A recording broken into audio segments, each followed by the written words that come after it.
नमस्कार मु लक्ष्मीप्रिया आपण मानक स्वागत करुच्ची आम यूट्यूब चैनल भव्या ट्यूटोरियल को। तो पिला माने जो तुमको जो फास्ट चैप्टर अच्छी सेट प्रक्रिया और सेट्र प्रयोग प्रथम अध्याय जो रही प्रथम अध्याय आम आलोचना करते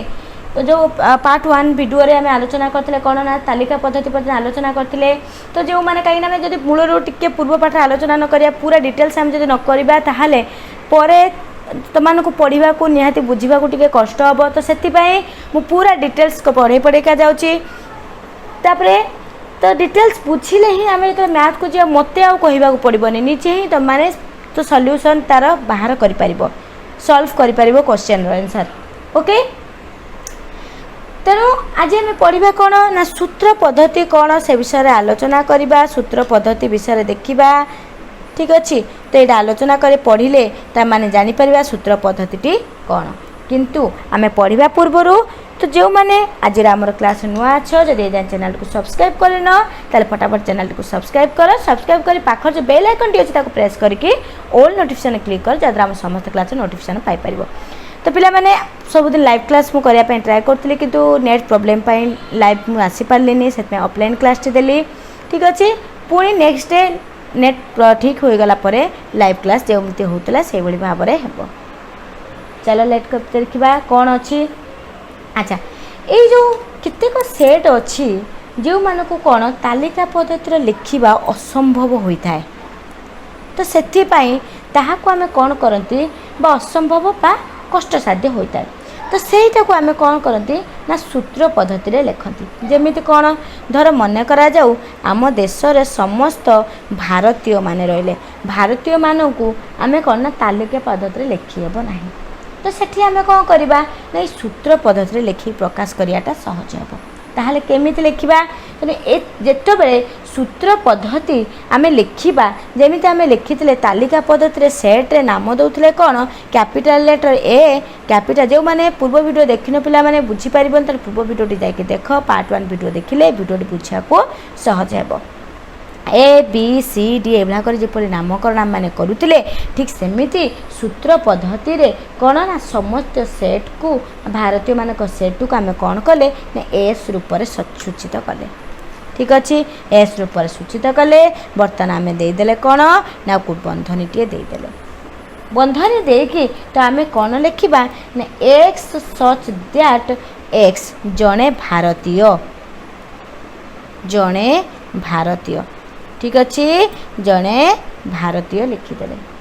किंबा आम एमिति भी लिखिपर केमिति ना S equal to X such that X जड़े भारतीय। तो पिला माने साइंस रो पूरा क्लास सरी जाइछि 9th क्लास पिला मानंक पई तो जाइकि 9th क्लास पिला माने साइंस रो पूरा चैप्टर देखि पूरा जति भी चैप्टर एससीपी एसीएल जति चैप्टर कवर कर देछि जाइकि देखि परिबो क्वेश्चन आंसर क्लास सरीछि नोट भी दिया जाइछि सब प्रकार पूरा कंप्लीट हेछि। तो जो माने जाइकि देखि ना जाइकि से क्लास मते देखंतु देखि हम चैनल को सब्सक्राइब कर दो जहाँ समस्त क्लास धीरे धीरे आपण मान पाखु आस जाय परिबो। ठीक अछि।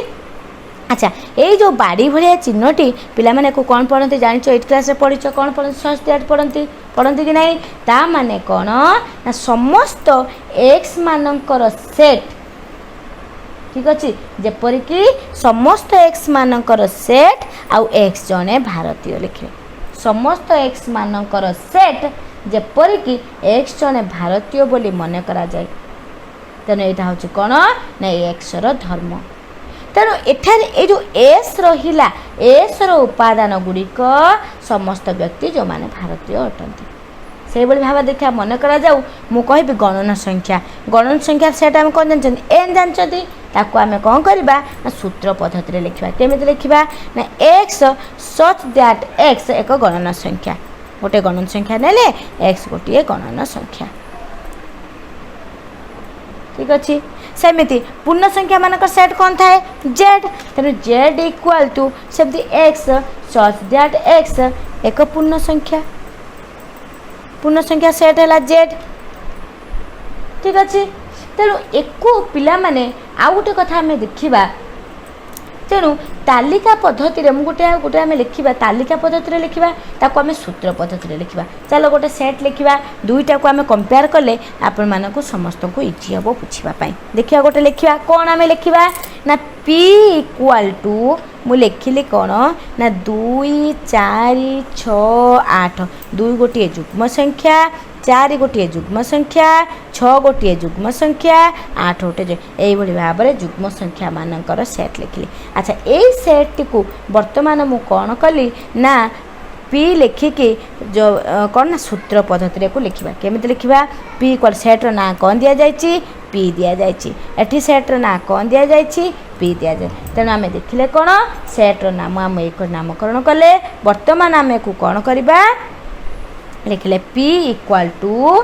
X such that X equal to. अच्छा पिला माने आमे जानिछंती गणन संख्या गुड़िक कौन कौन ना 1 2 3 4 ये गणन संख्या किंतु एठी कौन अच्छी ना 2 आगे लक्ष्य कर सब क्यों क्रम अच्छी ये 2 4 6 8 2 2 क्रम अच्छी तेणु आम जदि ये करवा 2n नवा तो ये 2n माने कौन n इक्वाल टू 1 2 3 तेणु 2 इंटू 1 2 तापर आसवा 2 इंटू 2 सीरियल क्रम आसवा 2 2 4 2 गुणन 3 इक्वाल टू 6 2 गुणन 4 इक्वाल टू 8 तेणु आम ये लिखिदे पारिबा ना X such that X equal to 2n ता माने 2 गुणन n नंबर संख्या करके दास गुणा है ठीक अच्छे तेणु तापर आम को लिखिदे पारिबा n बिलोंग्स टू n ता माने आम ये पढ़ी पूर्व क्लास रे पढ़ी कौन ना बिलोंग्स टू माने आम देखी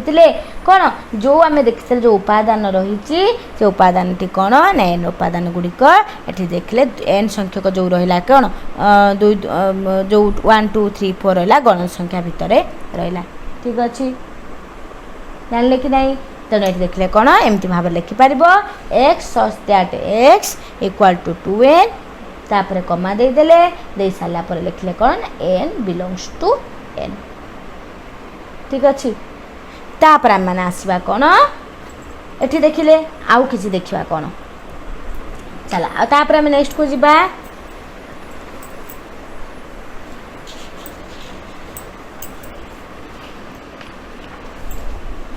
तापर आउ गोटे कथा माने आलोचना करवा कौन देख किसी तालिका पद्धतिर प्रकाशित होइतिबो ताकू आमे कौन करवा से गुड़ को सूत्र पद्धतिर करवा आउ केतोटी उदाहरण माने देखिबा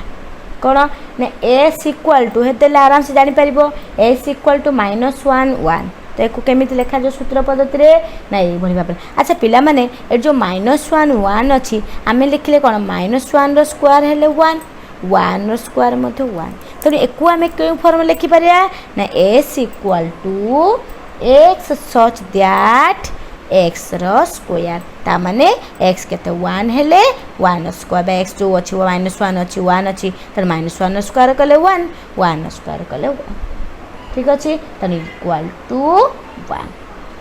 से भाई गला सेमती भाव में यहाँ को आम करवा तापर आम मैंने आसवा कौन ना शून्य सेट को शून्य सेट कौन देखा शून्य सेट कौन ना जो आम देखा जे परिमेय संख्या मानक मध्य शून्यर गुरुत्वपूर्ण भूमिका थाए ठीक अच्छे तेरे ये जो शून्य सेट रे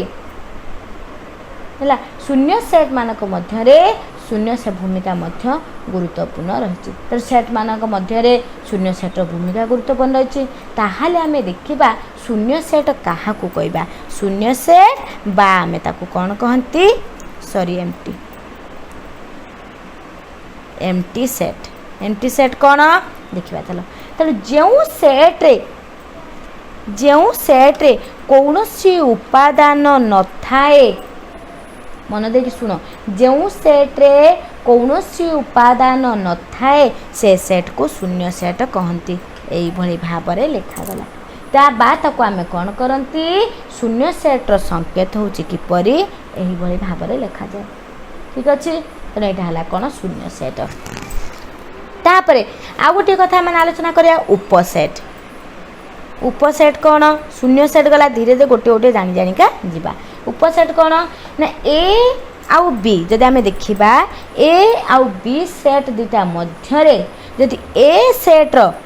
उपादान प्रत्येक उपादान बी सेट्र उपादान होई थाए तेबे ताकू कौन कहती सेट ए को बी रो उपसेट कह जाए ताମାନେ ଆମେ ଗୋଟେ ଉଦାହରଣ नबा तेणु कौन कहबा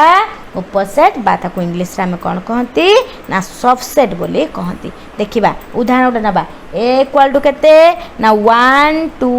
3 b इक्वल टू केते ना 0 1 2 3 4 ए बोली भाव रे नबा बर्तमान आम देखा ताहले ए उपसेट बी केमिति लेखा जाए यही भाव में लेखा जाए ए उपसेट बी मु बर्तमान कौन कहली कि ए ओ बी दुईटी सेट मध्य ए सेट्र प्रत्येक उपादान याद उपादान गुड़ कौन कौन अच्छी 1 2 3 तेणु प्रत्येक उपादान बी सेट्र उपादान होता है बी सेट्र उपादान देख बी सेट्र से उपादान अच्छी कि नहीं 1 एट 1 अच्छी 2 2 अच्छी 3 3 अच्छी तेणु से उपादान रही जदि से उपादान थाए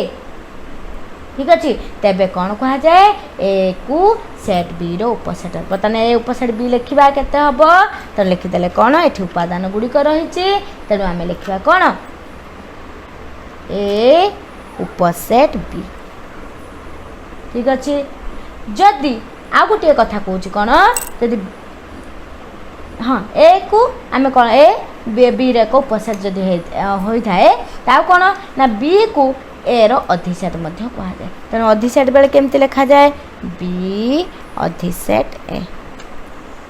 ठीक अच्छे आउ कौन मन रखा ना प्रत्येक सेट मन रख पिला माने निजर उपसेट होता कौन ए सेट टी निजर कहीं ए सेट्र जा उपादान तारी भीतर ही अच्छी ना आ कौन अलग आम कहबा कि कहबानी तेणु ए उपसेट ए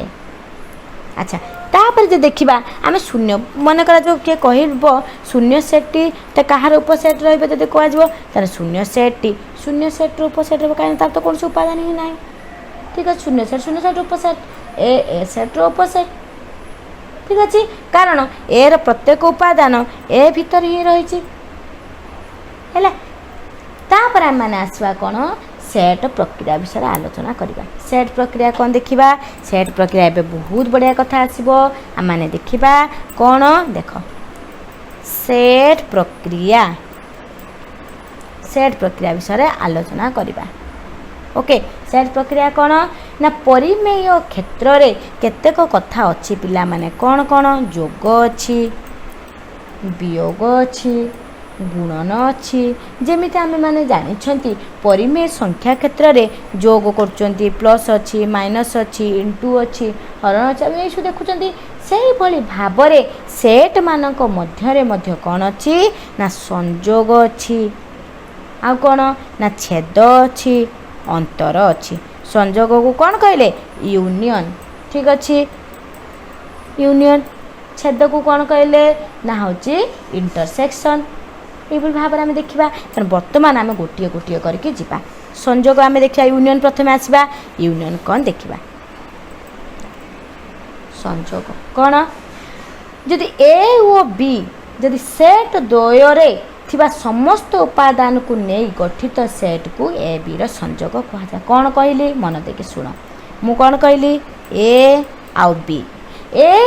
बी सेट द्वयर समस्त उपादान को ता माने कौन ए सेट रे लिखिदेली 1 2 3 बी सेट रे कौन लिखिदेली ना हूँ मन का लिखिदेली 2 4 6 एमती लिखिदेली ठीक अच्छे मुझे कौन कहली यही उदाहरण आम कौन कहली बुझा कौन कहली ना ए ओ बी सेट द्वयर समस्त उपादान को लेकिन गठित सेट को ए ओ बी रो संजोग कह जाए तेणु ए ओ बी रो संजोग कौन ए यूनियन बी यूनियन चिन्ह किपर यहीपरी तेणु A union B equal to समस्त उपादान को नबा कुटिल बंधनी देदे 1 1 लिखिदे 2 3 मु कही पूर्व क्लास रे दुई थर लेखा जीव ना सेट रे दुई थर थिबा उपादान को एठी काने 2 अच्छी 2 अच्छी दुई थर लिखिदेव दुई थर लिखंती गोटे थर लेखा तेणु गोटे थर लिखिले 1 2 3 4 6 आउ कौन तो उपादान बाकी रहलानी समस्त को नि जाए तेणु 1 2 3 4 6 है ए यूनियन बी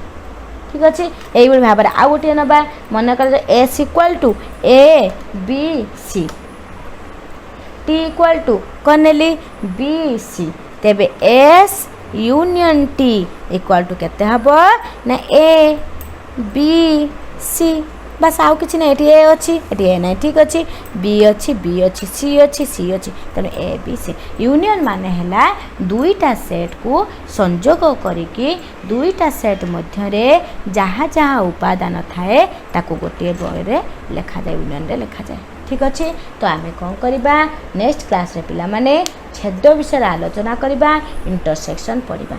ଠିକ୍ ଅଛି। ଛେଦ ପଢ଼ିବା, ଅନ୍ତର ପଢ଼ିବା। ଅନ୍ତର ହେଲା ଡିଫରେନ୍ସ। ତାପରେ ଆମେ ଭେନ୍ ଚିତ୍ର କିଛି ଦେଖିବା। ତେଣୁ ଏ ବିଷୟରେ ଆଲୋଚନା କରିକି ଆମମାନେ ଯିବା। ଠିକ୍ ଅଛି। ତ ଆଜି ତ ଲାଇଭ୍ କ୍ଲାସ୍ ହେଇପାରିଲାନି, ପିଲାମାନେ ବହୁତ ମନ ବି ଦୁଃଖ ହେଲା, ଲାଇଭ୍ କ୍ଲାସ୍ କରିପାରିଲେନି ନେଟ୍ ପ୍ରୋବ୍ଲେମ୍ ପାଇଁ। ଅଫଲାଇନ୍ କ୍ଲାସ୍ଟି ମୁଁ ଦେଇଦେଲି। ପୁଣି ନେଟ୍ ପ୍ରୋବ୍ଲେମ୍ ହେଲେ ତୁମମାନଙ୍କ ଲାଇଭ୍ କ୍ଲାସ୍ଟି ନିଶ୍ଚୟ ହେବ। ଠିକ୍ ଅଛି। ତେଣୁ କ୍ଲାସ୍ଟିକୁ ଆମେ ଏଇଠି ରଖିବା। ନେକ୍ସଟ କ୍ଲାସ୍ରେ ପୁଣି ତୁମମାନଙ୍କ ସହିତ ଦେଖା ହେବ। କ୍ଲାସ୍ଟିକୁ ଲାଷ୍ଟ ପର୍ଯ୍ୟନ୍ତ ଆଟେଣ୍ଡ କରିଥିବାରୁ ବହୁତ ବହୁତ ବହୁତ ଧନ୍ୟବାଦ। Thank you to all.